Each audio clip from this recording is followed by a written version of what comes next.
Morning, everyone. So yesterday we started looking at our organic section. We did a little bit of basic work in defining what's a homologous series, what does it take to be in the same family. Mainly, we've been looking at just plain old hydrocarbons, so chemicals that only contain C's and H's. Organic compounds, we're going to see in this lesson here, we can suddenly throw in some oxygens and nitrogens in different ways. Organic chemistry is sort of neat in the fact that they have what are referred to as functional groups. They're sort of specific groupings of atoms that give the molecule a particular behavior, and we end up classifying them into different families. So just before we get into those functional groups in a little more detail today, I just want to rehash with you a little bit of the naming. Just remember for this naming here, they were designed by a group here called IUPAC. This is where we ended off last day here. Pretty much a couple key steps here. First step was to always find the longest parent chain. You can start from any side to any side here, find the longest carbon-to-carbon connection without doubling back on yourself. This is going to be the parent name. The parent name is going to be the very last part. The suffix, whether it's an alkane ending in A-N-E, alkene, E-N-E here, is going to actually tell you what family you're in. And then what you're going to do is you're going to name all the branches, numbering it so that the numbers always occur at the lowest numbers. So those are sort of the two key facts from there. Remember, the parent doesn't necessarily have to be left to right. We saw yesterday, I think I did this one with you here. So it's only left to right here. There's only 5 carbons. So this is a 2-carbon branch off of a 5-carbon chain. Well, no, the longest carbon chain here is actually 6. And then we would number it here. If I number it bottom up here, carbon 1, 2, 3, 4, 5, 6, then my branch is actually occurring at number 3. If I number it the other way, it would occur at number 4. We have to remember that this molecule here is constantly flipping and rotating around space, so this way of naming with IUPAC here always ends up giving it the same name. There are some special groups here, these multiple bonds, whether double bonds or triple bonds. Double bonds will put you in the alkene family, so therefore your ending is going to end up being E-N-E instead of A-N-E. You can also have a triple bond here. This one here will actually be in the alkyne family. And this one here, in general, we say the multiple bond, it takes priority. So therefore, it's always the one that takes the lowest number, even if the branches end up being higher. We're going to come back to some more of these 3D sort of projections. The wedge, remember, it means out of page. It's jumping off the page at you. The dash here is actually dashes into the page. Right? But in the same way here, you still count the number of carbons. So let's say 1, 2, 3, 4. So it's still a 4-carbon chain. This one here is a butane. There were some prefixes for you to memorize as well. You need to be comfortable going from having the structural formula, writing the IUPAC name, or like this bottom part here, they give you the IUPAC name and asking you to actually write out the structure. So just for practice here, I'm just going to do it on the side. I want you to write the IUPAC name for the following structures here.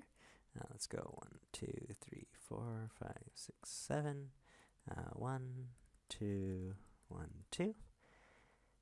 Let's do 1, 2. Let's do that, and let's do a ring.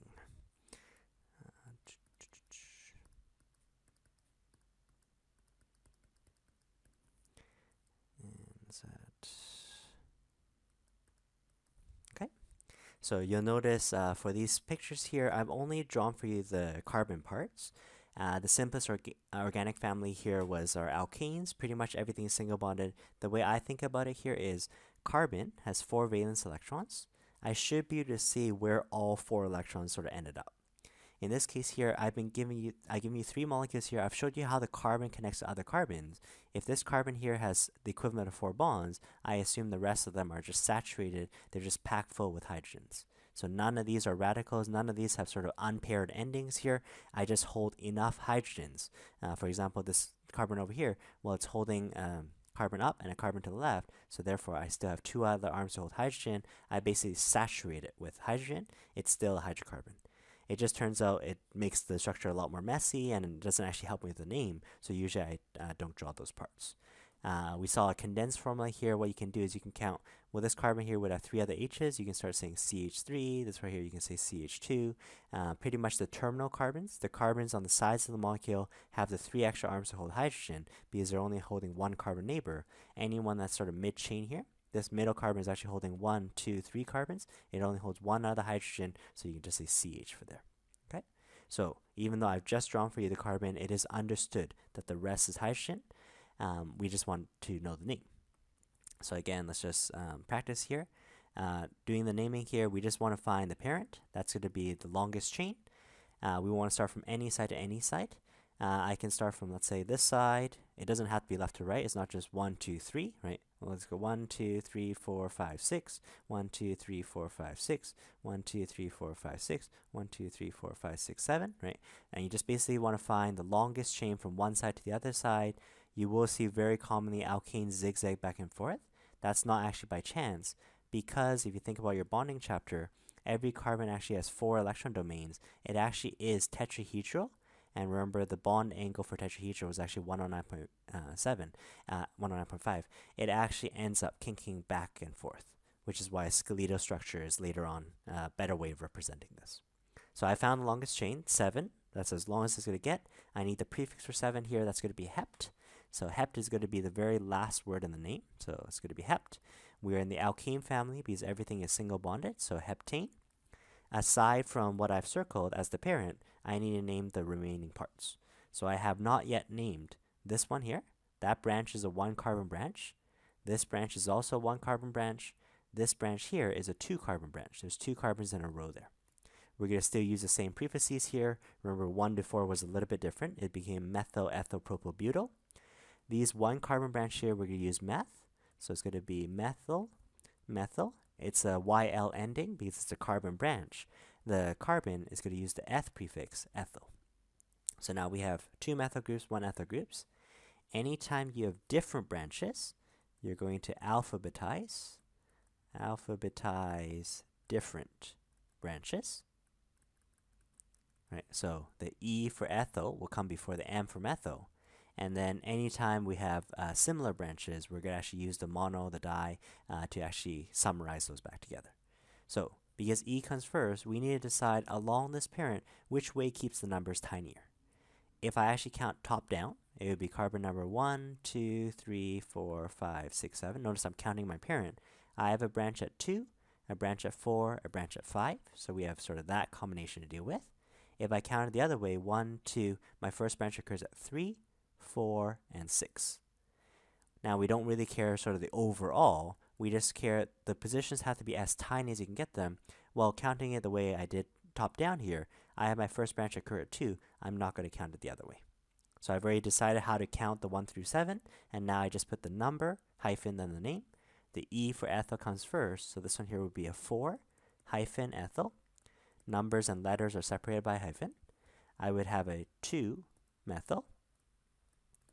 I also have a 5, methyl. And usually for the very last branch, they just ram it into the parent name, 5-methylheptane. Right? Now it is a little bit sort of tedious. Well, if I had 2 methyls, couldn't I condense those? If you have similar branches, in this case I have 2 of them, I'm actually going to summarize this latter part here to be 2, 5. There's 1 at 2, 1 at 5, but we have a dimethyl. The dimethyl means there's 2 methyls somewhere in the picture, so that's the full name, 4-ethyl, 2,5-dimethylheptane. Right?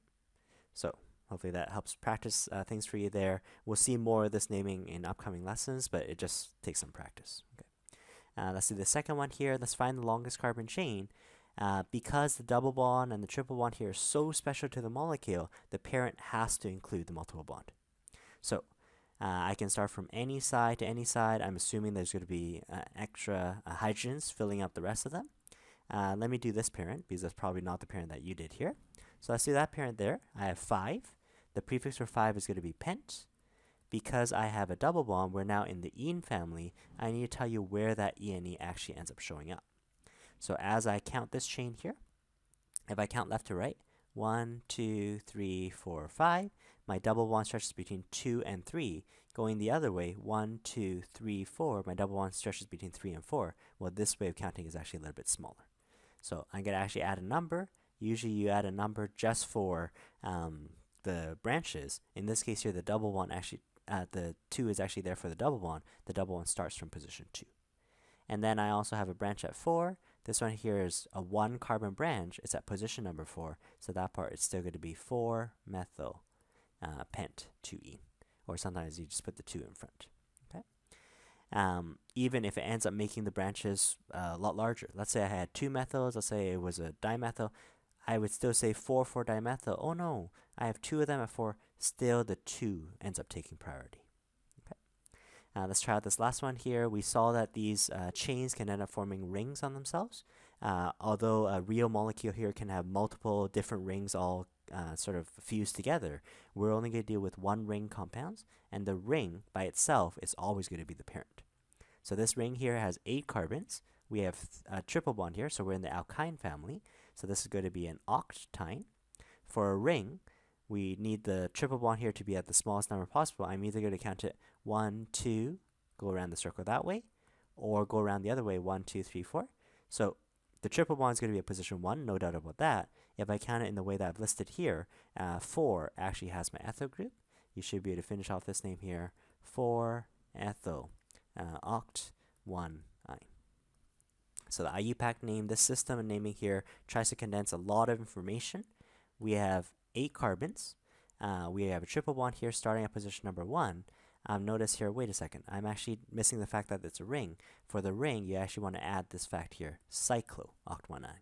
Without that cyclo prefix here, it's just 8 carbons in a row. I want to just indicate to you, note these 8 carbons are actually in a ring. So 4-ethyl cyclo-oct-1-ine. All right. So hopefully you get a lot of practice with that there. What we're going to do in today's lesson here, we're going to flesh out some of that naming, but we're going to throw in what are all the different families, how do the suffixes change, how does the parent ending change depending on what special grouping that we have. Okay, so we'll just do the next 2 pages over here, which is functional groups. As previously mentioned, organic molecules are not limited to carbons and hydrogens, so far we've been calling those hydrocarbons. In this section, we're going to name other families. These families here contain functional groups. Functional groups, if you want a definition, I defined this for you previously. It's a specific group of atoms. It's a specific grouping that gives very particular behaviors, particular reactivities, particular properties. Right. We saw the alcohol functionality was OH. That makes you able to hydrogen bond here. You can oxidize to carboxylic acids, right? So every functional group here actually allows you to predict the behavior. So all we're going to do here is we're going to do a quick survey over all these functional groups. Yes, you need to memorize the name of the functional group as well as what the suffix is going to be. This first family that we're going to do today is called a halogenoalkane. We've seen this word before. A halogen here should be group 7 or group 17. What if we started subbing on, instead of just C's and H's, let's sub on a fluoro, chloro, or whatnot. So that's how we're going to change the ending. Fluoro, chloro, bromo, iodo. Right. So let's just practice this here. We have a 4-carbon parent, so it's going to be methylethyl propylbutyl. So this is back to a butane. We want to number this parent so that the branch occurs at the smallest number possible. Well, the BR is occurring. If I count it right to left, it's occurring at position number 2. Counting it left to right, it's at 3. 2 is a smaller number. I get a 2-bromobutane. So we always use the smallest numbers possible. Careful, even though the Cl also starts with a C, that's not a carbon, right? Parent is only from carbons. As I count this here, I have a carbon 1, 2, 3. I still have 4 carbons in a row. It's just that with the exception of hydrogens, sometimes they try to scare you. Oh, by the way, there's hydrogens here. I already knew that. That's saturated. What I've subbed off is I pulled off a hydrogen. In the one case, I put on a fluorine on this side. I put a chlorine on this side and a chlorine on this side here. Which way of counting my 4-carbon parent will the numbers be tiniest? And you just try it. If you try it left to right, it's at position 1, 3, and 4. If you count it right to left, it's at positions 1, 2, and 4. Well, that way it keeps the numbers tiny. If the numbers are the same both ways, you're welcome to count it either way you want. Let's see if you can finish this name for me here. I have chloro. C comes before F for fluoro. So alphabetically, I have 2 chloros in the molecule. Instead of saying 1-chloro, 2-chloro, I'm going to call this a 1,2 dichloro. There's 2 chloros somewhere in the picture. Then comes a fluoro, 4-fluoro. And we are all branched off what would otherwise have been a 4-carbon single bonded structure, so 4-carbon butane. And just a note, when you're alphabetizing different branches, yes, even though we're going to have dis and tris to tell you how many similar groups that we have, we're still going to alphabetize just based on the branch name. So C for chloro still comes before F for fluoro. Totally possible that the numbers in the name are out of order. It may have been 2,3-dichloro, 1-fluoro. It could have been that. Why are the numbers out of order? Well, the numbers I've already made sure are tiny by counting 1, 2, 4. It's just the numbers are out of order in the IUPAC name just because of the alphabetizing. So that's okay. Right? So those are called halogen alkanes, or you call them alkyl halides. They are alkanes that otherwise have halogen compounds. This sometimes does give multiple different names for a certain structure, but you just want to be able to draw the appropriate structure for the IUPAC name. Second group that we're going to introduce for today here are the alcohol families. The alcohol families have a functional group of an OH. That OH here is actually shorthand for single bond O, single bond H, and there's actually lone pairs on those O's there. Again, nothing is a radical here, nothing is an unpaired electron. These ones here, instead of having the ending ane, telling you we're just plain old in the alkane family, we're in the alcohol family, we're going to have the suffix ol. The ol group, again, takes priority. This is the special grouping for the molecule. This one is going to take the lowest number. So the ol, the OH group, takes priority. So this one here is going to take the smallest number possible. It's not necessarily going to be 1, because sometimes it's sort of mid-chain, but this one always needs to be the smallest possible. So let's see if we can practice through a few here. Notice that they've condensed a little bit on this here. We have a CH3, so the carbon on the end definitely has 3 hydrogens. It has that one added hydrogen because it doesn't hold 2 carbons. Then what I have is I have a bunch of CH2. CH2 is that grouping here that homologous series increased by. It's a CH2 because I'm still holding 2 sides of the chain. That only leaves you 2 arms to hold hydrogen. We have 3 of these groupings, so imagine we have 3 in a row, right? So each of those are successively bigger, and then we have another CH2, but this CH2 is also bonded to our OH grouping. So just make sure you keep a good count of how many carbons that you have. The parent is always carbons. Start from any side to go to any side here. This one here is going to be 5 carbons in a row. Which way will I number it from? This time the only, what would have been a branch is OH. It's going to be on the right-hand side. Let's number it right to left. Right? This molecule here can be flipping around. I can look at it from either side. This one here would actually be called, you can call it 1-pentanol or pent-1-O, or pentane 1-O. So pentane tells you you have 5 carbons. They're all pretty much single bonded, but the 1-ol tells you we are in the alcohol family. The alcohol family has an OH grouping, and it is off position number 1. Let's practice this next one here. The parent here, great. So I'm going to have 4 carbons. Because the OH group takes priority, let's count 1, 2, 3, 4. So let's do the regular old naming here. At position 3, we have a methyl group. We have a 1 carbon branch. An alkyl group is a YL ending. Then we have butane. So butane, notice the OH group here is taking the smaller number, not necessarily 1. In this case here, butane 2-O. Right? And that's when we're starting to see different functionalities, a different functional group, so a different suffix, a different ending to the molecule. Right? Let's practice this next one here. So you start from any side to any side. So maybe I'm going to do this one. Right? And then in terms of counting here, counting it sort of right to left, I would have a branch at 3, 4, 5. Going the other way, I have 2, 3, 4. That also, not only are the numbers in general tiny, that also puts the hydroxyl group at 3, whereas the other way would have been 4. I do want to count it left to right. So 1, 2, 3, 4, 5, 6. So let's just finish off the name. I have 2 methyl groups. This is a dimethyl. Where are they? One of them is at 2, one of them is at 4. 2, 4 dimethyl. We have a 6 carbon parent, so that's going to be hexa, and then our OH group is actually going to be at position number 3, so hexane 3-O. Okay. So we're trying to sort of condense as much information as we can in that name. So here's just a general rule, just as you're practicing through here. When you're numbering organic molecules, usually the suffix is most important. That tells you what family you're in. Usually that group is given the lowest number. So OH is the alcohol functionality. The OH takes the priority over the alkyl groups. I don't care if the alkyl groups end up as higher numbers, but in general, I want to keep the numbers small.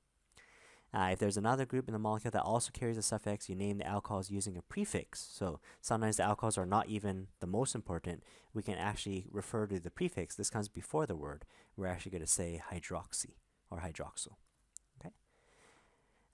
So that's, let's say I have a alcohol and an alkene. So let's do, actually we'll come back to that later on. Okay, but hydroxy is the prefix for it.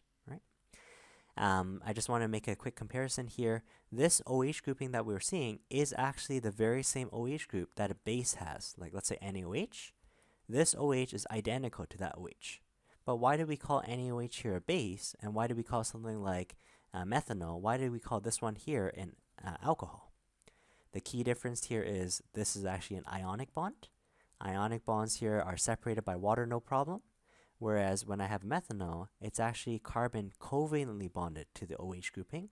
The covalent bond here doesn't release very well, and therefore you can bubble methanol into solution, but it's going to remain as a molecule. Because the OH group doesn't end up getting released, we don't actually follow the Arrhenius definition for a base here. We just now call you an alcohol. It's now referred to as a hydroxyl group. Okay. So either the suffix, OL as an ending, or we're going to see, you can call it a branch, it's going to be a hydroxyl grouping, and it's still going to have the numbers to indicate where they are. Right? Let's keep going over, surveying over different families. This would be 2 nice pages just to come back to as you're practicing the naming. Third family we're going to do here are called aldehydes. Aldehydes here have the shorthand CHO. Now we know hydrogen is an incomplete octet. Hydrogen can always only be terminal. Even though they shorthand it this way, this CHO group always means single bond to carbon, double bond to oxygen, and a single bond to hydrogen. This one here is actually a terminal group because the other attachment on the carbon is actually an H. As we switch over to ketones later on, they will also have this special C double bond O group. That group there is called a carbonyl group, but that carbonyl group is actually going to happen mid-chain. That puts you in a totally different family. All right? So let's have a look here. Organic molecules that contain this aldehyde, this CHO group, they're going to actually carry the suffix something Al, so methanal, ethanal, Al instead of Ol. Again, this suffix group here takes the priority. So let's find the longest carbon chain. So here I have 4 carbons in a row. I'm going to number it so the CHO group takes the smallest number here. So we're going to just count it through. I have 1, 2, 3, 4. I think your pictures possibly may have 1 more carbon, but just so far what I have is I have 4 carbons, so it's going to be butane. Usually you will put a number like 1 al like that, but again, because the alcohol group, the aldehyde group here is always at the end, we already imply that it's a 1, so you can just say butanol. Let's do this harder one here. You'll notice as you're trying to draw this, these are CH3s. So these are actually terminal. These are actually at the end. So we have CH3, CH3, so 2 side groups. They're bonded to this middle carbon here. This middle carbon only holds 1 other hydrogen because they already held 2 carbons there. So that's this C here. Then we have another carbon. Oh, this carbon here actually doesn't have any other H's. Sort of weird. But that carbon actually is holding 2 other CH3 groups. So those are also terminal. So CH3, CH3. And then comes our next one here. We have a CH2. And then our CHO group, C double bond O single bond H. So it helps if you just sort of draw the picture. Then you follow the similar naming rules here. Find the longest carbon chain. Make sure the branches are tiny. In this case here, the aldehyde functionality, that group is most important. Let this group be 1. Okay. So let's just count here. So I have 1. Let me just see if I can highlight the carbons for you. 1 carbon, 2 carbon, 3 carbons, 4. One of these carbons ends up making 5. So I'm going to be a 5 carbon parent. We happen to have 3 methyl groups. So it's going to be a trimethyl. Because the aldehyde group is most important, that's a position 1, my branches end up being bigger, so be it, 3 and 4. So this is actually going to be a 3, 3, 4. Even though both of them are branched off position number 3, I need to tell you both of them are on this spot. 3, 3, 4 trimethyl.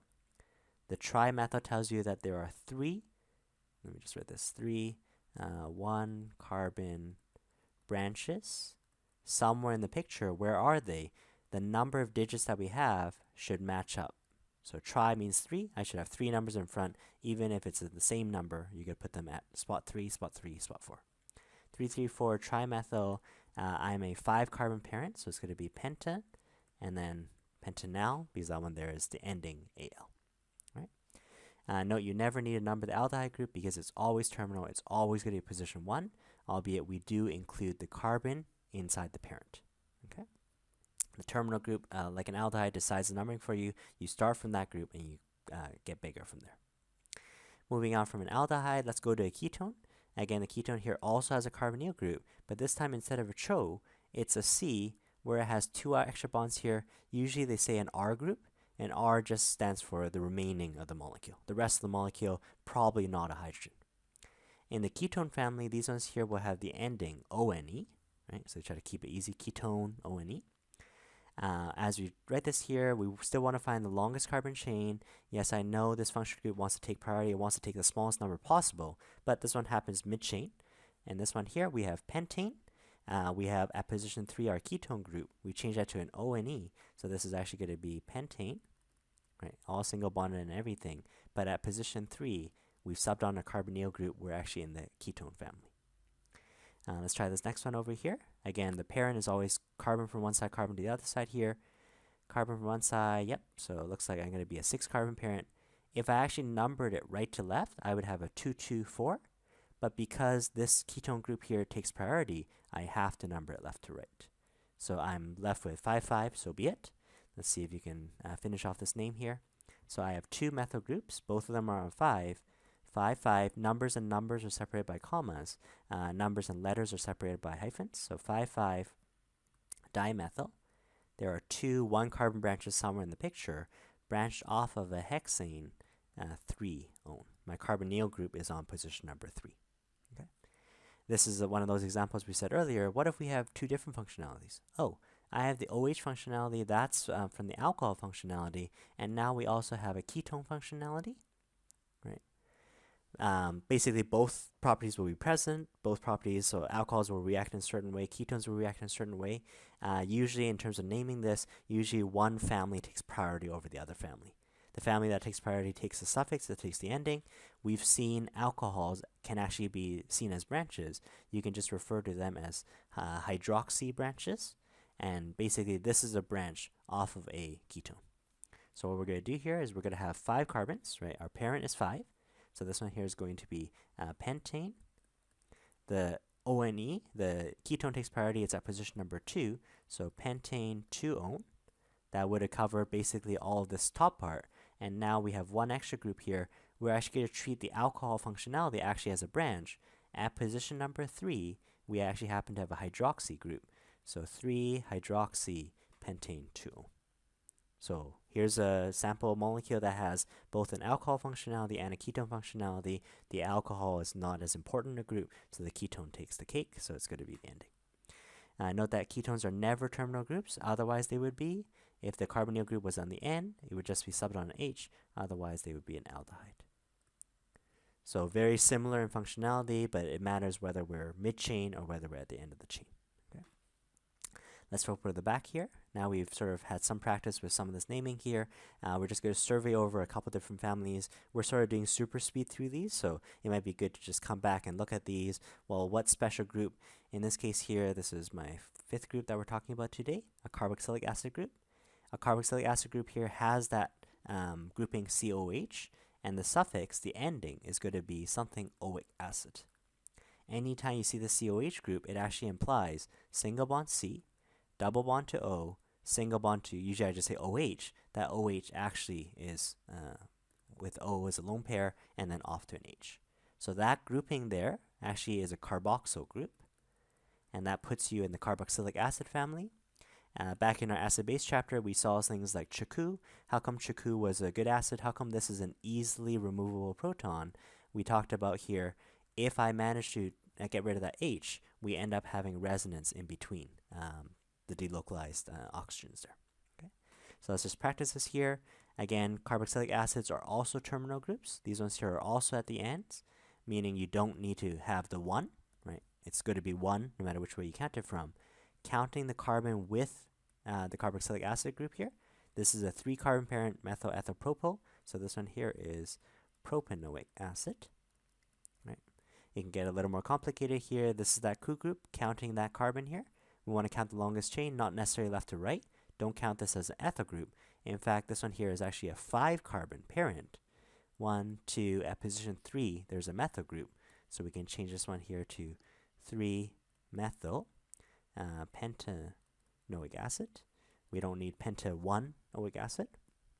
Now they do sort of a little bit of stereochemistry, the 3D framing of this. So let's have a look. The carboxylic acid here is the most important group here. The carbon group here takes up position number 1. I'm going to count here. We have 1, 2, 3. I could go this way and make it a butane, or count this way. I have a 4, 5. Well, 5 is actually longer. And they even add an alcohol group. At position 1, 2, at position 3, there's a methyl group and there's a hydroxy group. Just alphabetize here so we can say this name here. 3-hydroxy, that's your alcohol group. 3-methyl, we've alphabetized H and then M. And then we've done pentanoic acid. We are an acid that ends up containing 5 carbons with the carboxyl functionality. Right. Up to this point, we've been mainly dealing with adding an oxygen. There is another group later on called esters at the bottom that also contain oxygens. Just to switch up now, we're going to add in some nitrogen groups. So amines, like we've heard that word before. Amine generally implies that there's some N in the picture. So amine, it can carry a suffix. So if it's the only family, it's going to be something amine.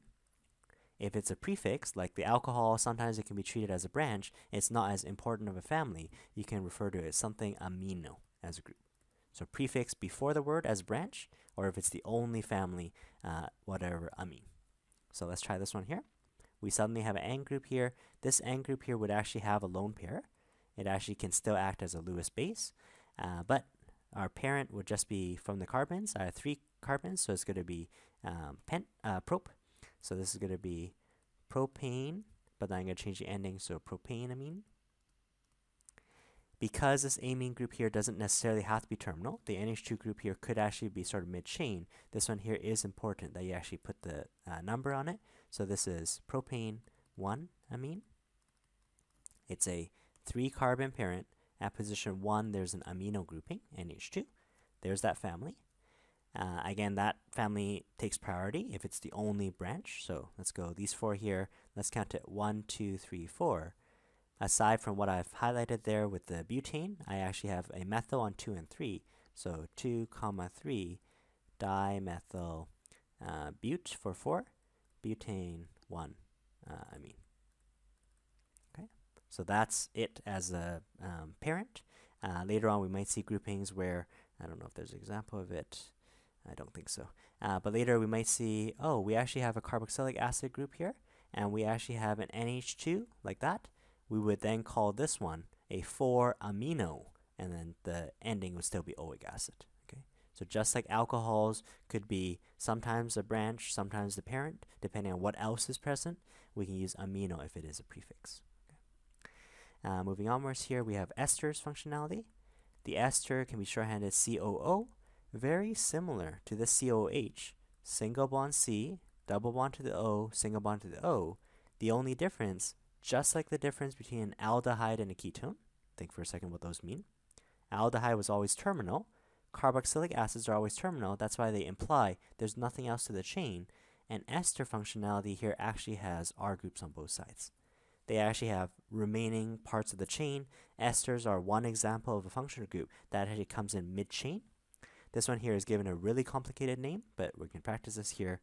They are called an alkyl alkanoate. The alkyl, the branch side, is actually going to always be the oxygen side, because this one here comes mid-chain, right? So the R prime, which is the oxygen side, is always going to be the branch no matter how long. The parent is always going to be the carbon side, regardless of how long. So what you're going to do here, we recognize the ester functionality.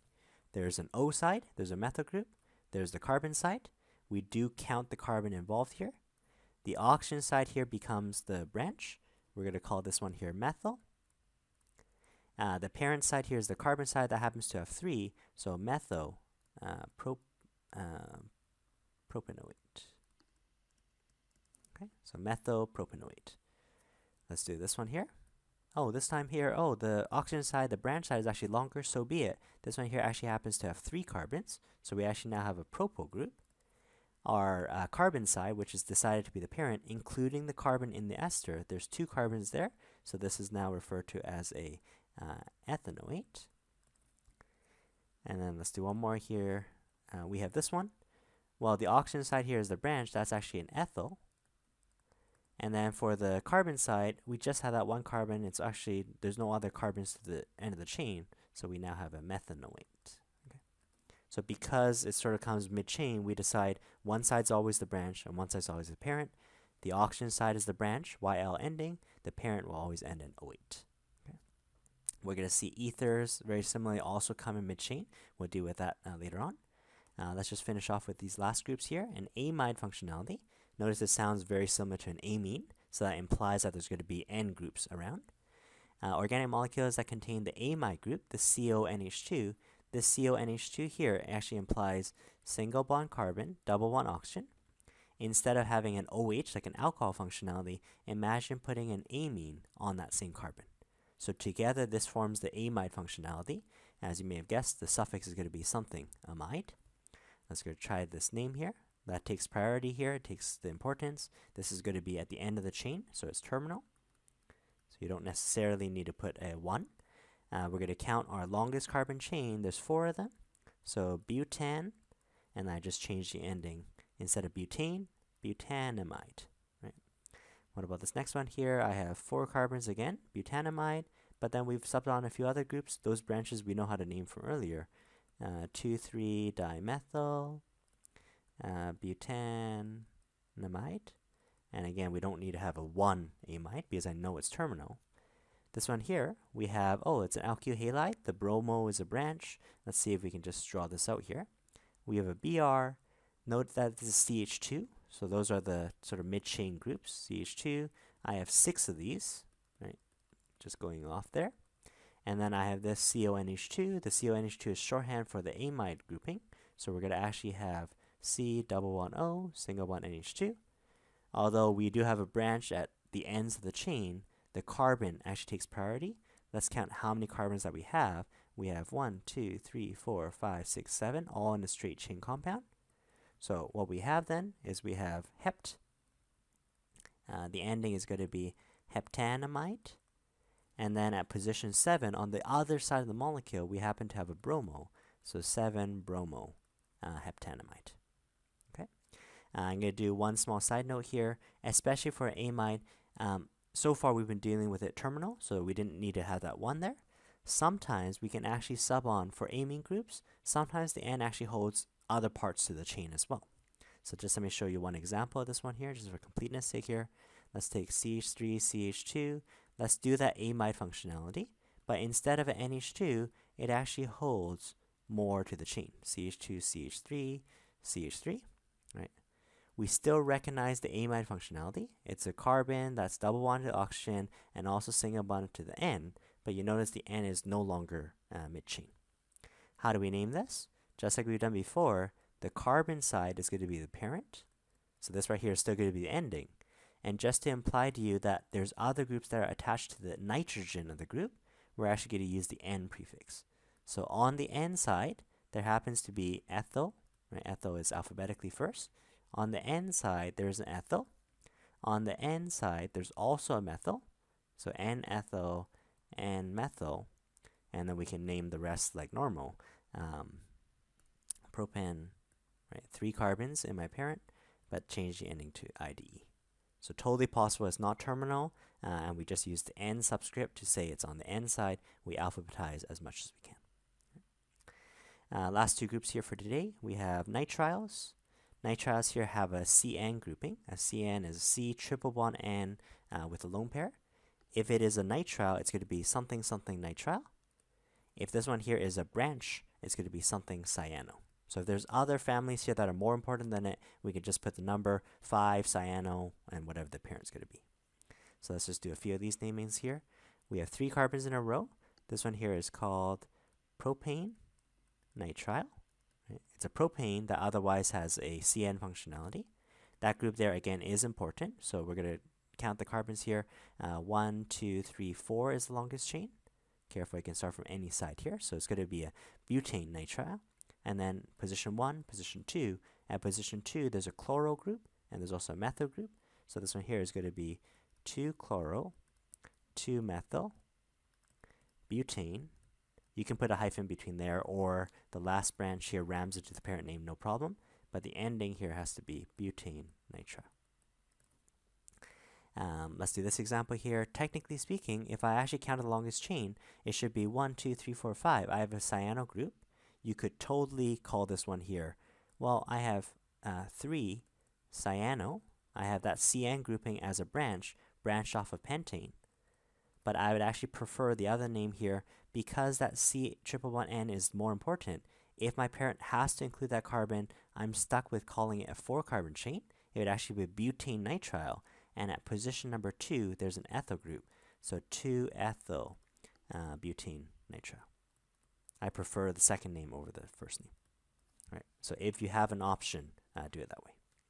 Last group for today here. We've done a lot of different families here. These are our ether functionality. Like esters, they come in between the chain, but this is just a single bond O on the other side. The shorter the 2 chain becomes the first part. That part is going to gain the suffix oxy, so something oxy, and the longer the chain is named as usual as the alkane. So we have the oxygen that's mid-chain. This time it does matter which side is longer. Well, the shorter side is going to be, well, would have been meth, 1 carbon. We're going to call it a methoxy, and then the other side of the chain is actually a propane. The propane here at position number 1, it has this methoxy grouping, almost like that branch. So we can say 1-methoxy propane. Let's try this other one here. We have, well, both sides are even, so let's call one side ethoxy. The other side is going to be at position 1 again. So you could call this ethoxy. You can say 1-ethane, but turns out there's only one possible name for this. So sometimes chemists are lazy, they drop the numbers. This guy here is commonly also called dimethyl ether. So diethyl we know because di means 2 of the same groups. Ethyl is 2 carbon branches, and they're just reminding you that we're actually in the ether family. It is polar, but not available for hydrogen bonding. And why was it important for us to get the number? Let's try this last one, and we'll finish off with this. We have a methyl, that's the shorter branch. It gains the suffix oxy. So we now have a methoxy. But where is this methoxy actually branched off of? Methoxy. It's actually branched off of a 3-carbon, but it's branched off sort of mid-chain. So this is actually a 2-methoxy propane. The propane just stands for a 3-carbon branch. Okay. So we just surveyed over many different functional groups here. Use this as a nice reference sheet to come back to, but do some practice, making sure you're comfortable doing the naming. Some compounds will have multiple names. Sometimes, if it's the only unambiguous molecule, you can drop the numbers. Not a problem if you have the numbers there, but make sure you get some practice with this. Right? If you have any questions, just let me know. Thanks, guys.